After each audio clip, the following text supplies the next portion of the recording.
Olá, no ar o Espaço Livre. E no programa de hoje vamos falar sobre contrabando.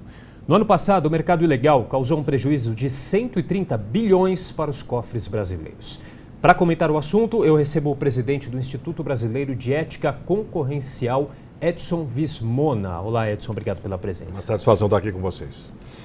Para vocês terem uma ideia da gravidade desse problema, o rombo que o contrabando causa aos cofres públicos seria suficiente para construir mais de 1.000 hospitais, 65 mil creches ou 25 mil escolas, segundo o Instituto de Desenvolvimento Econômico e Social de Fronteiras. Edson, como mudar essa situação? Nós temos que agir na oferta e na demanda. Na oferta é repressão. Nós temos que atuar nas fronteiras, assumindo o controle das nossas fronteiras para proibir que esses produtos contrabandeados entrem no Brasil. São produtos de origem ilegal. Muitas vezes afetam a saúde e a segurança dos consumidores, porque não atendem a nenhuma regra técnica brasileira, não pagam impostos. Só o crime organizado é que ganha com isso, a sociedade perde. Perde o erário com a brutal sonegação. As empresas que aqui investem, que aqui empregam, porque sofrem uma concorrência absolutamente desleal e ilegal, e o consumidor, porque são produtos de baixa qualidade. Então nós temos que combater a oferta. E também nas nossas cidades. Essa ação, ela se desenvolve das nossas fronteiras até as nossas cidades. São Paulo, por exemplo, urgentemente precisa adotar um programa específico para combater o comércio ilegal. Porque nós somos hoje o distribuidor de produtos ilegais para todo o Brasil. Então é uma visão sistêmica das nossas fronteiras até as nossas cidades. E também combater a demanda. Aí é conscientizando o consumidor, mostrando a ele os prejuízos que ele incorre ao comprar um produto ilegal, mas também trabalhar numa calibração tributária. Nós precisamos ter uma carga tributária mais equilibrada. Os produtos brasileiros são taxados, altamente taxados no consumo, e isso perverte então a nossa competitividade, porque os produtos ficam mais caros.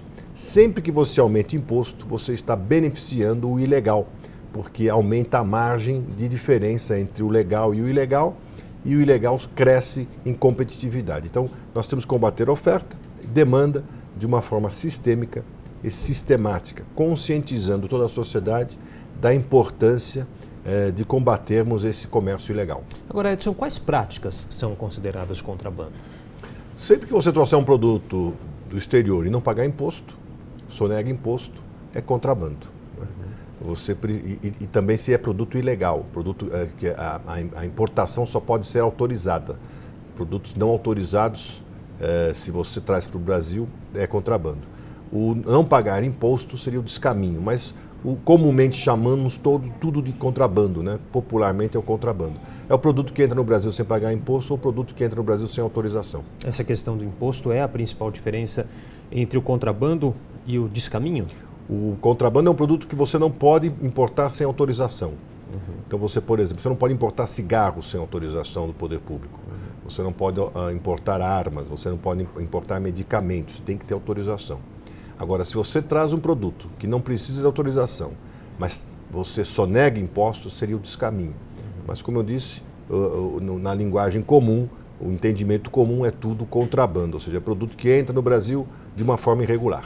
Agora, de que maneira que o contrabando interfere na economia e no trabalho formal do país? Como ele concorre com os produtos fabricados no Brasil ou importados legalmente, porque ele não paga imposto, então ele tem uma grande vantagem competitiva. O preço é muito mais barato e com isso ele perverte o sentido de concorrência. Você tem de um lado o empresário que cumpre com todas as obrigações, que paga todos os impostos, arca com todos os encargos previdenciários, emprega adequadamente, cumpre com toda a legislação municipal, no sentido de ter licenças de funcionamento, alvarás, e o outro não cumpre com nada. Ele sonega, ele anda na marginalidade, ele não emprega, ele usa o subemprego, muitas vezes o trabalho escravo. Então ele obtém vantagens ilícitas. Essa é a grande diferença. E quem paga imposto tem o direito de cobrar das nossas autoridades ações para combater a ilegalidade.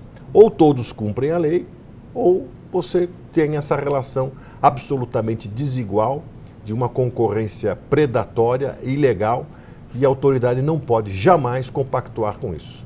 Qual que é o produto mais contrabandeado no Brasil atualmente e por quê? Cigarro. A rota do cigarro vem do Paraguai. O Paraguai é um grande produtor de cigarros, produz 60 bilhões de cigarros ao ano, não consome nem 2 bilhões, o restante, pelo menos 50 bilhões, vem para o Brasil na forma do contrabando.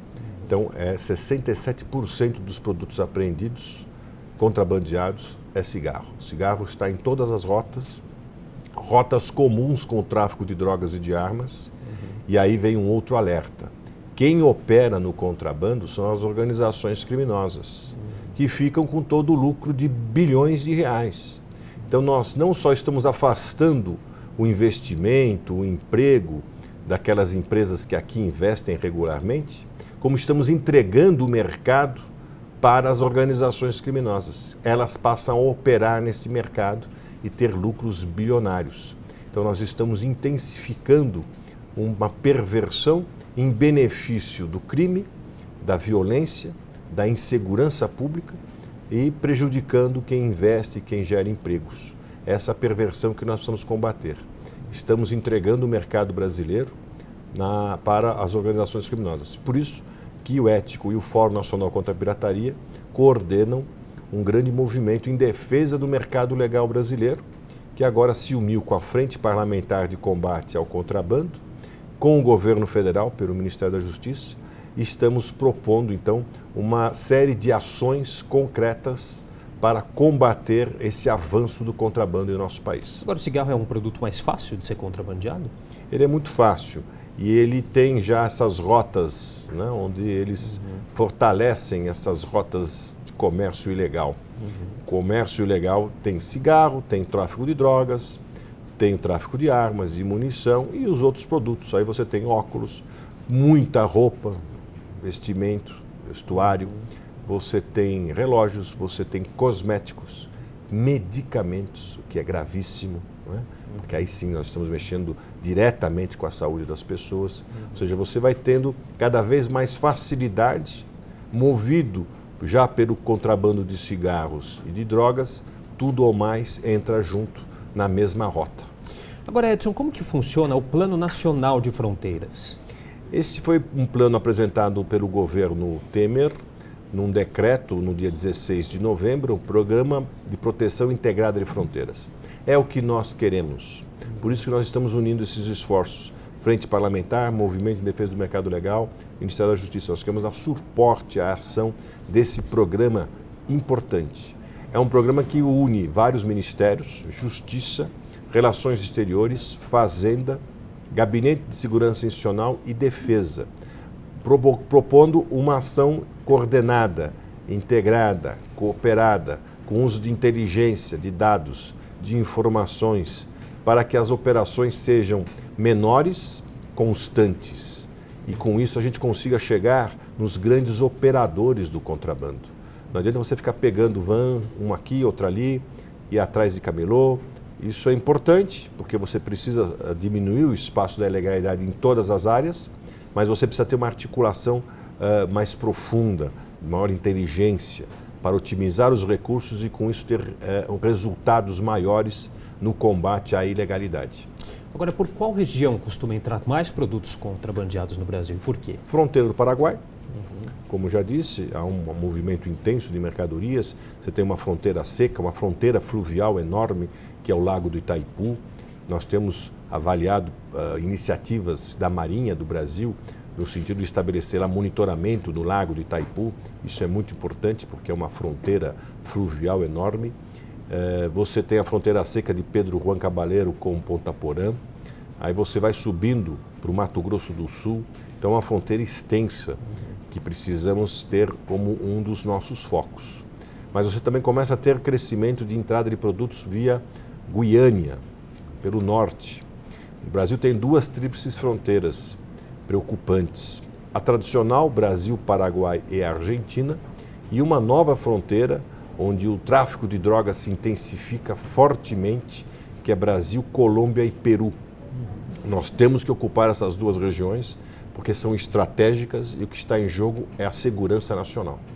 E no caso é o tráfico de drogas que é... De drogas, de armas, munição. No caso paraguaio, produtos como cigarros, vestuário, medicamentos, cosméticos, eletrônicos, mas isso também começa a se intensificar no norte. Por quê? A lógica do criminoso é ganhar dinheiro. Então ele vai ganhar dinheiro onde houver oportunidade. Ele aproveita uma rota para o tráfico de drogas, se ele puder, e vai fazer isso. Incluir outros produtos, ele o fará, porque com isso ele otimiza os seus recursos, ele ganha mais dinheiro. E a gente pode dizer que então esses países são aí os que mais contrabandeiam produtos para o Brasil? São as áreas mais sensíveis. E também Guiânia, né? Nós temos uma relação com a Guiânia lá no norte, fronteira com Roraima. Também há uma área que se intensifica nesse mercado ilegal. Então são as áreas mais sensíveis. Por isso que nós temos que fortalecer a ideia da inteligência, do conhecimento, para poder coordenar as ações que sejam mais eficazes. Como que é feita essa fiscalização, né? Por que é tão difícil combater esse contrabando? Tem a questão territorial muito extensa? Quais outros fatores dificultam essa fiscalização? Falta investimento em pessoas, em recursos tecnológicos. Então você percebe as forças fazendo demandas para ter pessoas maior número de efetivo, de pessoal nessas regiões. Você precisa ter uma ação tecnológica com uso de drones, radares, scanners. Ou seja, nós temos que investir, é um investimento, porque toda vez que se fez uma operação grande naquela região, o resultado em arrecadação paga com folga o custo daquela operação. Então é um investimento, porque nós estamos aumentando a arrecadação do Estado sempre que fazemos essas operações. Na verdade, nós precisamos diminuir o espaço da ilegalidade. Isso serve para as nossas fronteiras e serve para as nossas cidades, para os nossos estados. Se nós não combatermos a ilegalidade, não cortarmos, por exemplo, o fluxo de recursos que sustenta essas organizações criminosas, nós estamos perdendo espaço. O Estado vai ficando acuado. Nós já temos exemplos disso ocorrendo no Brasil há muito tempo. Então nós precisamos ocupar esse espaço, deixar o crime na marginalidade. Não podemos permitir que ele ocupe os espaços centrais, porque aí fica muito mais difícil o Estado conseguir fazer valer a sua presença no cumprimento da lei e da ordem. Ok, a gente vai fazer um rápido intervalo, daqui a pouco a gente continua aqui no Espaço Livre, hoje falando sobre contrabando. A gente volta já.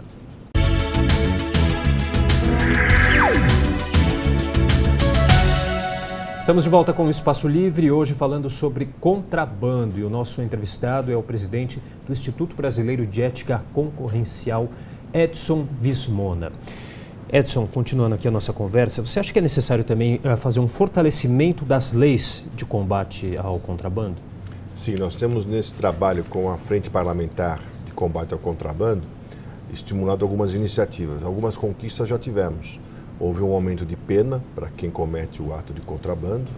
Agora existe um projeto que está sendo discutido na Câmara Federal, 1530, que caça a carteira de habilitação dos motoristas que forem pegos transportando produtos contrabandeados. Isso é um avanço. Ou seja, nós precisamos desestimular essa ação do contrabando. O mesmo ocorre nas nossas cidades, né? A ação, por exemplo, da Guarda Civil Metropolitana em São Paulo, por 2 anos, na coordenação de ações aqui na cidade de São Paulo, foi decisivo. São Paulo assumiu um outro patamar. Foi uma referência internacional no combate ao comércio ilegal. Mas tem que se fortalecer, sim, a ação das nossas instituições e permitir que as nossas polícias tenham mecanismos mais eficientes que a lei autoriza e permite para que elas possam agir no sentido de combater essa ilegalidade. Essas penas mais rigorosas seriam suficientes? E por quê? As penas são importantes porque primeiro, você desestimula. Se você tem uma pena em que você poderá pagar por isso, terá um sentido de punidade, você desestimula. Ao contrário, se você sente que a impunidade é a regra, isso estimula. as pessoas acabam aceitando estas práticas ilegais, achando que não vai ter nenhuma consequência e que elas podem, então, trabalhar nessa área. Nós temos que, ao contrário, mostrar que não, que há consequências, que ela deve ocupar o espaço da legalidade, não se deixar levar pela ilegalidade, pelo dinheiro fácil, porque poderá ter consequências graves. Então, combater a impunidade é muito importante. Você acha que o que acontecia até agora era realmente essa sensação de impunidade? Nós temos isso muito claro. Você tem decisões do Supremo Tribunal Federal, às vezes muito flexíveis no combate à ilegalidade, né? Aí você tem decisões dizendo que até R$20 mil extingue a punibilidade. Pagando os impostos, você extingue a punibilidade. Como se o crime de contrabando fosse um crime contra a ordem tributária. Não é. É um crime contra a ordem pública. Então não adianta você pagar o imposto, você cometeu um crime contra a ordem pública e tem outras consequências que não é só a sonegação de imposto. Você está estimulando uma atividade criminosa organizada. É esse o aspecto que nós temos que ressaltar, para que haja um entendimento mais duro, para que as pessoas sintam que o contrabando não é uma prática aceitável. Não pode se dar ao contrabando um tratamento flexível, porque aí você estimula e as organizações criminosas utilizam disso para ter mais uma fonte bilionária de renda. Não tem que ter espaço para negociações, né? Nesse aspecto não, é criminalidade pura, está sendo afetada a nossa segurança. O contrabando estimula o roubo de cargas, estimula o roubo de veículos nas cidades, porque os carros que são utilizados muitas vezes são os carros roubados. Muitos acidentes de trânsito nas estradas são causados por comboios de contrabandistas fugindo da polícia. Pessoas inocentes ficam à mercê destas práticas criminosas. Então nós temos que olhar como um todo e combater sem tréguas essas práticas ilegais que pervertem todo o sentido de segurança que nós precisamos garantir para a nossa população. Agora, qual que é o objetivo da campanha O Brasil que Nós Queremos? É exatamente mostrar que o nosso país tem um destino muito maior do que aquele que nós estamos vivendo hoje. Um país de crise econômica profunda, de valores éticos sendo desrespeitados. Nós precisamos valorizar a ética, o cumprimento da lei. Não há país desenvolvido no mundo que tenha alcançado esse patamar desrespeitando leis ou não atendendo aos princípios éticos. Então, o nosso país, pela nossa grandeza, pela nossa população, ele merece um outro destino. E para trilharmos esse destino, nós precisamos ter um país que cumpra as leis em todos os sentidos, que o respeito à lei seja a base, seja a regra, que os princípios éticos sejam valorizados, para que haja segurança jurídica para novos investimentos, gerando empregos formais, onde todos cumprem as mesmas regras. É esse o Brasil que nós queremos. Um Brasil que atenda aos desígnios da sua população de progresso, mas com ordem dentro da lei, né? Sem autoritarismos, cumprindo a lei, que todos tenham a segurança de que existe uma base jurídica sólida, onde você pode investir, que você não vai ser prejudicado por práticas ilegais que ficarão impunes. Nós temos que garantir aqueles que querem agir dentro da lei e combater aqueles que desviam da legalidade. Este é o Brasil que nós queremos, de fortalecer a nossa economia em bases sólidas para que possamos progredir constantemente, superar as nossas crises. Houve a assinatura de um protocolo nessa campanha, Edson? Exatamente. Nós assinamos um protocolo, o Movimento em Defesa do Mercado Legal Brasileiro, coordenado pelo Ético e pelo FNCP, e que tem mais de 70 entidades representativas importantes dos segmentos produtivos. A Frente Parlamentar de Combate ao Contrabando, que é uma frente mista, composta de deputados federais e senadores, e o Ministério da Justiça. O ministro da Justiça assinou pelo governo federal. E a nossa proposta é essa, de aprofundar esses trabalhos, de trazer novas informações, gerar uma nova postura em apoio àquele decreto que comentamos do Programa de Proteção Integrada de Fronteiras. Agora, como valorizar o mercado brasileiro? Você acha que precisa ser feito? Nós precisamos mostrar, primeiro, que as nossas leis são cumpridas. Ou seja, quando eu defino regras para a carne, para os produtos eletrônicos, para os medicamentos, para lâmpadas, luminárias, combustíveis, que essas regras sejam cumpridas. Ou seja, qualquer esperto que quiser produzir ou que quiser trazer para o Brasil produtos que não respeitem as nossas regras fitossanitárias, regras da Agência Nacional de Petróleo, regras do Inmetro, ele vai ser punido. Esse comércio não vai ser admitido. Então nós temos que sanear o mercado. Se temos regras, elas têm que ser cumpridas. Agora, você porque é acha em benefício da saúde das pessoas. É preciso também mudar a mentalidade do brasileiro para não compactuar com esse tipo de ação de mercado? Com certeza. O brasileiro, às vezes, ele acha que levar a vantagem é algo que ele deve entender como um positivo. Não é. Como nós falamos, um produto ilegal, um produto que não segue as normas, ele tem baixa durabilidade. Ele pode afetar a saúde das pessoas, das crianças. Isso está provado. Não é? Recentemente, uma moça comprou um telefone, o smartphone, que de smart não tinha nada, ele não funcionou. E ela achou naquele momento da compra que ela fez uma coisa boa, um bom negócio. Ela pagou R$150, um smartphone que custaria R$1.500. Só que não funcionou. Quem foi o esperto nessa história? Ela jogou dinheiro fora.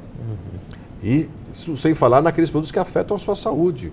Por exemplo, um tênis que não atenda às regras básicas de conformação ortopédica, ele vai causar danos à pessoa, não tenha dúvida disso. O mesmo vale para o óculos. Para o cigarro contrabandeado não atende às normas da Anvisa. O cigarro nacional tem que atender todas as regras da Anvisa. O contrabandeado, nenhuma. Você não sabe o que está fumando. Né? Altas taxas de nicotina, de alcatrão, muito além do que é permitido no Brasil. Sujidades. Né? Então são produtos impróprios ao consumo no Brasil.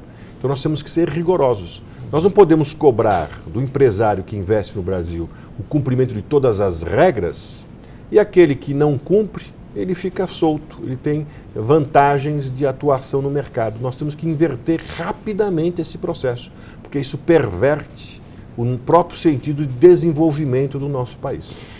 Agora, Edson, você acha que diminuir os preços das mercadorias através da redução de impostos seria uma medida cabível para tentar reverter essa questão?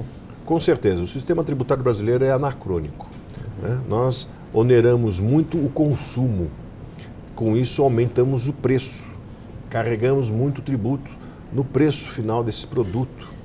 E isso tem um impacto no preço. E é uma desvantagem. O produto brasileiro é caro. Ou seja, você tem aí momentos em que você avalia o mercado internacional, tem empresas multinacionais que não entendem como que um mercado como o brasileiro, com mais de 200 milhões de habitantes, consegue ser muitas vezes menor que o da Argentina. É incompreensível. Então a carga tributária tem que ser revista. É uma ação de fôlego profunda, mas nós temos que mudar esse sistema. A outra situação que é perversa, as empresas, para cumprir as suas obrigações tributárias, não há parâmetro no mundo do número de regras que nós temos que cumprir. O sistema tributário brasileiro é muito complexo. As empresas têm que determinar um número de pessoas só para fazer o cumprimento das obrigações tributárias, que em nenhum outro país existe tal número. Recentemente, o presidente de uma grande multinacional disse isso numa reunião. É difícil justificar a matriz, porque eu tenho 20 pessoas na minha empresa só para cumprir regras tributárias, só para avaliar se todos os procedimentos estão corretos. Em outros países, maiores que o Brasil até, tem 2 pessoas, 3, porque é simples, o sistema é simples de você cumprir. No Brasil, não, são muitas regras. A burocracia exige muitas regras e você sempre corre o risco de, mesmo fazendo tudo direitinho, no final ainda ser autuado porque houve um descumprimento de uma linha ou de um item que muitas vezes passa despercebido porque é uma coisa extremamente complexa na compreensão de todo o processo. Então nós temos que simplificar as regras e procurar diminuir cada vez mais a nossa carga tributária, equilibrar essa carga tributária. Isso é muito importante, é urgente. E diminuir o custo do Estado, aí é o outro lado da tributação, né? Não é só a arrecadação, mas também diminuir o custo do Estado. ter despesas, que a nossa administração pública seja mais racional. Bom, para a gente finalizar, o que acontece com as mercadorias que são apreendidas, Edson?